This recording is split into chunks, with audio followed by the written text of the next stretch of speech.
Airport પર અભણ પિતા સાથે બનેલી ઘટના. બનાસકાંઠાના એક નાના ગામમાં વસંતભાઈ ત્રિવેદી રહેતા હતા. તેમની ઉંમર લગભગ 50 વર્ષની હતી. આખું જીવન તેમણે ખેતી અને પશુપાલન કરીને પસાર કર્યું હતું. તેઓ ખૂબ જ મહેનતુ અને સીધા સ્વભાવના માણસ હતા. ભણવાનો મોકો તેમને ક્યારેય મળ્યો નહોતો. તેથી તેઓ લખી કે વાંચી શકતા નહોતા. માત્ર પોતાનું નામ ઓળખતા હતા. તેમને માત્ર ગુજરાતી ભાષા આવડતી હતી. ગામની બહાર તેઓ બહુ ઓછા ગયા હતા. શહેરમાં પણ ભાગ્યે જ હતા. પત્નીનું ઘણા વર્ષો પહેલા બીમારીના કારણે અવસાન થઈ ગયું હતું. ત્યારથી તેઓ એકલા રહેતા હતા. ગામના લોકો જ તેમનો પરિવાર હતા. સવારે ખેતરમાં જવું, સાંજે મંદિર જવું, પછી ગામના લોકો સાથે થોડો સમય બેસીને વાતો કરવી, આ જ તેમની રોજની જીવનશૈલી હતી. વસંતભાઈનો એકનો એક દીકરો મિહિર લગભગ 10 વર્ષ પહેલા ન્યૂઝીલેન્ડ ગયો હતો. શરૂઆતમાં તેણે ત્યાં નાની નોકરી કરી. પછી ધીમે ધીમે મહેનત કરીને સારી કંપનીમાં સ્થાન મેળવ્યું. થોડા વર્ષો પછી તેના લગ્ન રિધિ સાથે થયા. બંને ઓકલેન્ડમાં રહેતા હતા. બંને નોકરી કરતા હતા. થોડા મહિના પહેલા તેમના ઘરે પુત્રનો જન્મ થયો હતો. બાળકના જન્મ પછી મહિરને વારંવાર પોતાના પિતાની યાદ આવવા લાગી. તેને લાગ્યું કે પૌત્રને દાદાનો પ્રેમ મળવો જોઈએ. તેણે ઘણી વિનંતી કરીને પિતાને થોડા મહિના ન્યૂઝીલેન્ડ આવવા સમજાવ્યા. શરૂઆતમાં વસંતભાઈ તૈયાર થયા નહીં. તેઓ કહેતા, મને મારા ગામમાં જ સારું લાગે છે. મારે વિદેશમાં શું કામ? પરંતુ દીકરાના આગ્રહ સામે તેઓ માની ગયા. ગામમાં જ્યારે લોકોને ખબર પડી કે વસંતભાઈ પહેલી વાર વિદેશ જઈ રહ્યા છે, ત્યારે સૌ ખુશ થઈ ગયા. કોઈ તેમને ગરમ કપડાં આપી ગયું. કોઈએ નવી સંપલ ભેટ આપી. કોઈએ કહ્યું કે વિદેશમાં ખૂબ ઠંડી પડે છે. બધા પોતાની રીતે સલાહ આપતા હતા. વસંતભાઈ શાંતિથી બધાની વાત સાંભળતા. તેમને અંદરથી આનંદ પણ હતો અને ડર પણ હતો. તેમણે જીવનમાં ક્યારેક વિમાન જોયું હતું, પરંતુ તેમાં બેઠા નહોતા. એરપોર્ટ કે વિદેશ વિશે તેમને કોઈ જાણકારી નહોતી. તેમના બધા દસ્તાવેજો મિહિરે તૈયાર કરાવી દીધા હતા. પાસપોર્ટ, વિઝા ને ટિકિટ બધું જ તૈયાર હતું. પ્રવાસના દિવસે આખું ગામ તેમને બસ સ્ટેન્ડ સુધી છોડવા આવ્યું. ઘણા લોકોની આંખોમાં ખુશીના આંસુ હતા. વસંતભાઈએ પોતાના ઘરને તાળું માર્યું. ઘરના ઓટલે માથું ટેકાવ્યું. પત્નીની તસવીર સામે હાથ જોડ્યા અને ધીમેથી બોલ્યા, હું આપણા દીકરા પાસે જઈ રહ્યો છું. તું હોત તો કેટલી ખુશ થાત. પછી તેઓ અમદાવાદ એરપોર્ટ માટે નીકળી પડ્યા. એરપોર્ટમાં પ્રવેશતા જ તેમની આંખો આશ્ચર્યથી પહોળી થઈ ગઈ. ચારે બાજુ મોટી ઇમારતો, હજારો લોકો, સતત જાહેરાતો, મોટી મોટી સ્ક્રીન, લાંબી લાઈનો. તેમને કશું સમજાતું નહોતું. એરલાઇનના એક કર્મચારીએ તેમના દસ્તાવેજો જોયા અને જરૂરી જગ્યાએ પહોંચાડ્યા. સુરક્ષા તપાસ પણ બીજા મુસાફરોની મદદથી પૂરી થઈ ગઈ. વસંતભાઈ વારંવાર ભગવાનનું નામ લેતા હતા. વિમાનમાં બેસ્યા પછી તેઓ બારી પાસેની સીટ પર બેઠા. વિમાન ઉડ્યું ત્યારે તેમનું હૃદય જોરથી ધબકવા લાગ્યું. થોડા સમય પછી તેઓ ધીમે ધીમે સામાન્ય થયા. એર હોસ્ટેસ તેમને ખાવાનું આપી ગઈ. શું ખાવું અને કેવી રીતે ખાવું તે પણ બાજુમાં બેઠેલા એક ભારતીય મુસાફરે સમજાવ્યું. આખી મુસાફરી દરમિયાન વસંતભાઈ ભગવાનનો જાપ કરતા રહ્યા. વચ્ચે વચ્ચે દીકરાનો ચહેરો યાદ આવતો. પૌત્રને ખોળામાં લેવાનું સ્વપ્ન તેમની આંખોમાં ઝળહળતું હતું. લાંબી મુસાફરી પછી આખરે વિમાન ન્યૂઝીલેન્ડના ઓકલેન્ડ એરપોર્ટ પર ઉતર્યું. વિમાનમાંથી નીચે ઉતરતા જ ઠંડી હવામાં તેમને કંપારી છૂટી ગઈ. તેમણે પોતાના શાલને વધુ મજબૂતીથી ઓઢી લીધી. એરપોર્ટ ખૂબ જ વિશાળ હતું. દરેક જગ્યાએ અંગ્રેજીમાં લખાણ હતું. લોકો ઝડપથી ચાલતા હતા.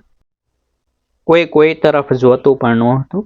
વસંતભાઈ ધીમે ધીમે બીજા મુસાફરોની પાછળ ચાલતા રહ્યા. ઇમિગ્રેશન અધિકારીએ તેમના પાસપોર્ટ પર નજર કરી.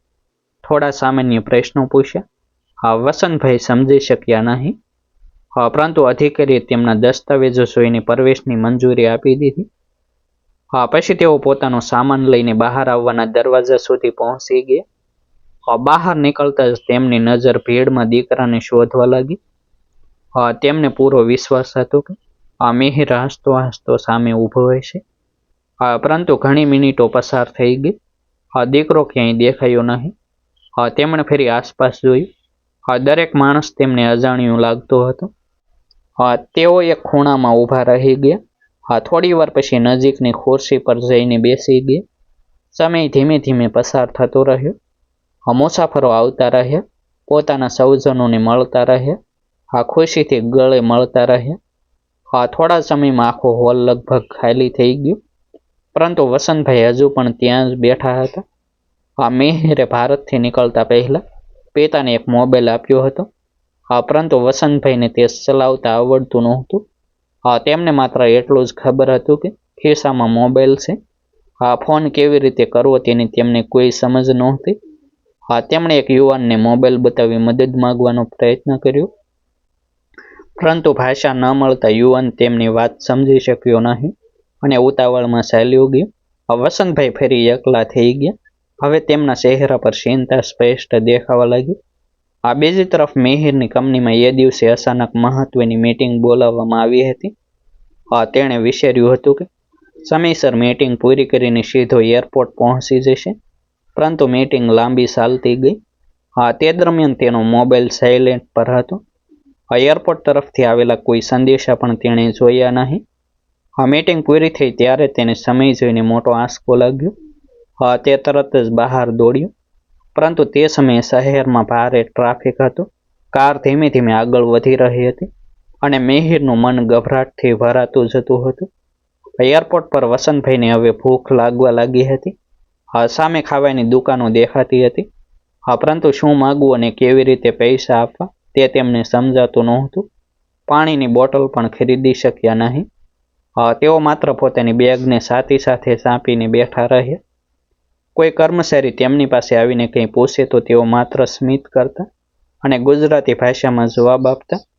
સામેવાળો માણસ કંઈ સમજી શકતો નહોતો. થોડા સમય પછી તે પણ ચાલ્યો જતો.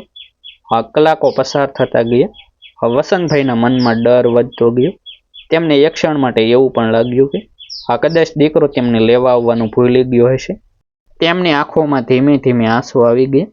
તેમણે મનમાં ભગવાનને પ્રાર્થના કરી, હે પ્રભુ, અમારા દીકરાને સલામત રાખજો. કદાચ તેને કોઈ મુશ્કેલી આવી હશે. તે મને ભૂલી શકે એવો નથી. આ શબ્દ બોલીને તેમણે આંખો બંધ કરી, પરંતુ અંદરનો ભય ઓછો થયો નહીં. આખા એરપોર્ટમાં હજારો લોકો હતા, છતાં તેઓ પોતાને દુનિયાના સૌથી એકલા માણસ તરીકે અનુભવી રહ્યા હતા. એ જ સમયે થોડે દૂર ઉભેલો એક એરપોર્ટ કર્મચારી છેલ્લા ઘણા સમયથી વસંતભાઈને ધ્યાનથી જોઈ રહ્યો હતો. બીજા બધા મુસાફરો પોતાના પરિવાર સાથે ચાલી ગયા હતા, પરંતુ આ વૃદ્ધ માણસ હજુ પણ એ જ ખુરશી પર બેઠો હતો. તેના ચહેરા પર ડર, થાક અને રાહ સ્પષ્ટ દેખાતી હતી. કર્મચારીએ પોતાના સાથી તરફ જોયું અને ધીમે ધીમે વસંતભાઈ તરફ ચાલવાનું શરૂ કર્યું. એરપોર્ટનો કર્મચારી ધીમે ધીમે વસંતભાઈ પાસે આવ્યો. તેના ચહેરા પર સહાનુભૂતિ હતી. તેણે અંગ્રેજીમાં કંઈક પૂછ્યું, પરંતુ વસંતભાઈ એક શબ્દ પણ સમજી શક્યા નહીં.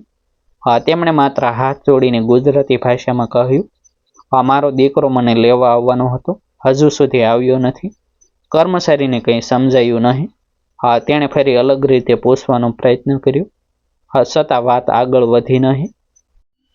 વસંતભાઈના ચહેરા પર ચિંતા અને થાક સ્પષ્ટ દેખાતા હતા.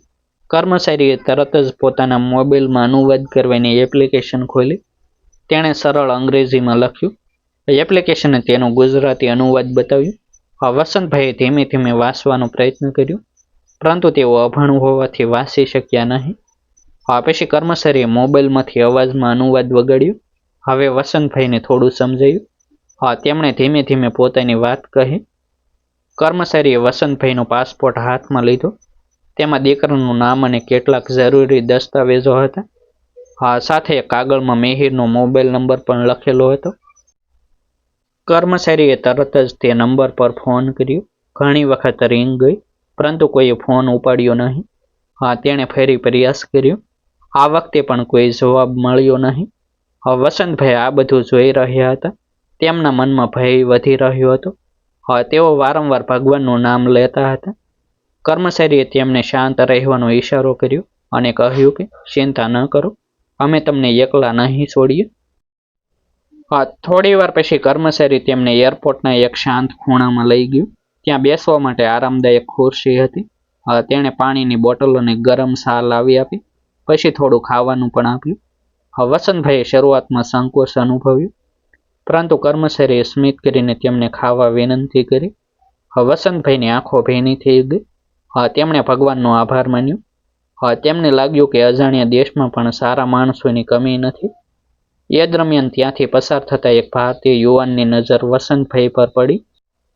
તેણે કર્મચારી સાથે વાત કરી અને પછી વસંતભાઈને ગુજરાતીમાં પૂછ્યું, કાકા, તમે ગુજરાતના છો?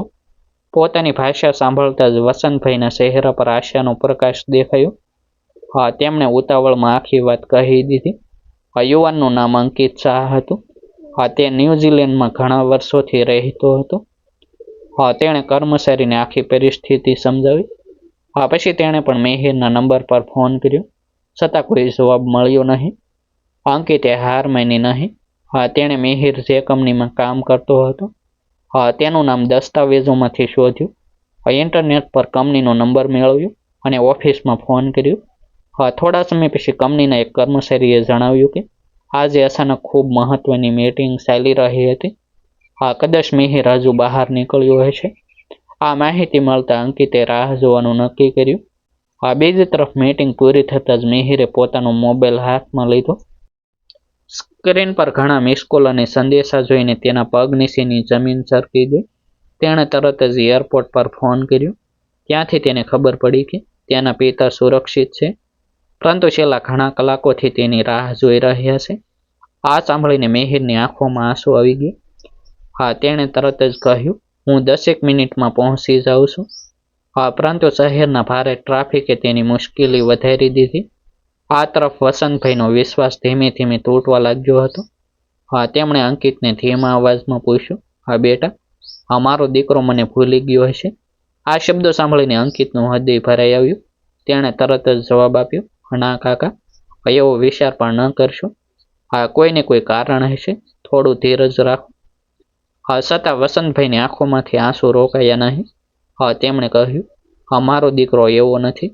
મેં તેને ક્યારેય કોઈને રાહ જોડાવતા જોયો નથી. કદાચ તેને કંઈક થયું હશે. હવે તેમને પોતાના કરતા દીકરાની વધુ ચિંતા થવા લાગી. સમય ફરી થોડો પસાર થયો. અચાનક એરપોર્ટના મુખ્ય દરવાજા તરફથી એક યુવાન ઉતાવળમાં અંદર દોડતો દેખાયો. તેના ચહેરા પર ગભરાટ હતો. તે સતત ચારે તરફ નજર ફેરવી રહ્યો હતો. અંકિતે દૂરથી તેને ઓળખી લીધો. તેણે વસંતભાઈને કહ્યું, કાકા, લાગે છે તમારો દીકરો આવી ગયો. વસંતભાઈ ધીમે ધીમે ઊભા થયા. તેમની આંખો દરવાજા તરફ ગઈ. સામે મિહિર દોડતો આવી રહ્યો હતો. પિતાની નજર દીકરા સાથે મળી. બંનેની આંખોમાં એક સાથે આંસુ આવી ગયા. મિહિર દોડતો દોડતો પોતાના પિતા વસંતભાઈ પાસે પહોંચ્યો. પહોંચતાની સાથે જ તેણે પિતાને ભેટી લીધા. તેની આંખોમાંથી સતત આંસુ વહેતા હતા. તેણે કંપતા અવાજે કહ્યું, પપ્પા, મને માફ કરી દો, મારી ભૂલ થઈ ગઈ. હું તમને આટલા કલાકો એકલા મૂકી દેવા માંગતો નહોતો. વસંતભાઈએ દીકરાના માથા પર પ્રેમથી હાથ ફેરવ્યું. તેઓ પણ રડી પડ્યા. થોડા સમય સુધી બંનેમાંથી કોઈ કંઈ બોલી શક્યું નહીં. એરપોર્ટ પર ઉભેલા ઘણા લોકો આ દ્રશ્ય જોઈ રહ્યા હતા. દરેકના ચહેરા પર લાગણી સ્પષ્ટ દેખાતી હતી. મિહિરે ફરીથી પિતાના પગે હાથ મૂકીને માફી માંગી. વસંતભાઈ તરત જ તેને ઊભો કર્યો અને ગળે લગાવી દીધો. તેમણે માત્ર એટલું જ કહ્યું, દીકરા, મને તારી ચિંતા હતી. મને લાગતું હતું કે તને કંઈ થયું હશે. મિહિરે શાંત થઈને આખી વાત કહી. તેણે જણાવ્યું કે ઓફિસમાં અચાનક ખૂબ મહત્વની મીટિંગ શરૂ થઈ ગઈ હતી. મોબાઈલ સાયલેન્ટ પર હોવાથી કોઈ ફોન કે સંદેશો દેખાયા નહીં. મીટિંગ પૂરી થતાં જ્યારે તેણે મિસ કોલ જોયા ત્યારે તેના હોશ ઉડી ગયા. તે તરત જ કાર લઈને નીકળી પડ્યો, પરંતુ ભારે ટ્રાફિકના કારણે સમયસર પહોંચી શક્યો નહીં. આ વાત સાંભળીને વસંતભાઈએ દીકરાનો હાથ પકડી લીધો અને કહ્યું, ભૂલ તો કોઈ પણ માણસથી થઈ શકે. પરંતુ એક વાત યાદ રાખજે, આ દુનિયાનું કોઈ પણ કામ પોતાના માણસોથી મોટો હોતો નથી. પૈસા ફેરી કમાઈ શકે, પરંતુ પોતાના લોકોના દિલમાં પડેલી સોટ સહેલાઈથી નથી ભરાતી. પિતાના આ શબ્દો મિહિરના હૃદયમાં ઉતરી ગયા. ત્યારબાદ મિહિરે એરપોર્ટના કર્મચારી અને અંકિત શાહનો દિલથી આભાર માન્યો. તેણે કહ્યું, આજે તમે મારા પિતાની જે રીતે કાળજી લીધી છે તે હું જીવનભર ભૂલી શકીશ નહીં. કર્મચારીએ સ્મિત કરીને જવાબ આપ્યો, આ મારી ફરજ હતી. કોઈ પણ વૃદ્ધ મુસાફર મુશ્કેલીમાં હોય તો તેની મદદ કરવી જ સાચી માનવતા છે. અંકિતે પણ કહ્યું, આ વિદેશમાં આપણે બધા એકબીજાના પરિવાર જેવા છીએ. આ શબ્દો સાંભળીને વસંતભાઈની આંખોમાં ફેરી આંસુ આવી ગયા. અજાણ્યા દેશમાં મળેલા આ સ્નેહે તેમનું મન જીતી લીધું. થોડી વાર પછી મિહિર પિતાને લઈને પોતાના ઘરે પહોંચ્યો. ઘરના દરવાજા પર વહુ રીતિ ઊભી હતી. તેના ચહેરા પર પણ ચિંતા સ્પષ્ટ દેખાતી હતી. તેણે સસરાના પગે લાગી માફી માંગી અને કહ્યું, પપ્પા, આજે જે થયું તેના માટે અમને ખૂબ દુઃખ છે. વસંતભાઈએ વહુને આશીર્વાદ આપ્યા અને કહ્યું, બેટા, હવે આ વાત ભૂલી જા. એટલામાં નાનકડો પૌત્ર ધીમે ધીમે ચાલતો દાદા તરફ આવ્યો. વસંતભાઈએ તેને ખોળામાં ઉંચકી લીધો. તેમની આંખોમાં ખુશીના આંસુ આવી ગયા. તેમણે મનમાં ભગવાનનો આભાર માન્યો કે આખરે તેઓ પોતાના પરિવાર વચ્ચે પહોંચી ગયા. પછીના દિવસોમાં મિહિરે પોતાના પિતાને ન્યૂઝીલેન્ડનું જીવન ધીમે ધીમે સમજાવ્યું. તેમને મોબાઈલ ચલાવતા શીખવ્યું. જરૂરી નંબર કેવી રીતે સાચવવા તે બતાવ્યું. થોડા ગુજરાતી શબ્દો સાથે અંગ્રેજીના સરળ શબ્દો પણ શીખવ્યા. જ્યારે પણ ક્યાંય બહાર જવાનું હોય ત્યારે તે અથવા રીધિ સાથે જ જતા. હવે તેઓ ક્યારેય પિતાને એકલા છોડતા નહોતા. સાંજે આખું પરિવાર સાથે બેસીને જમતું. વસંતભાઈ પોતાના પૌત્ર સાથે રમતા. ઘરમાં ફરી હાસ્ય ગુંજવા લાગ્યું. ભારત પરત ફરવાનો દિવસ આવ્યો ત્યારે મિહિરની આંખો ફેરી ભીની થઈ ગઈ.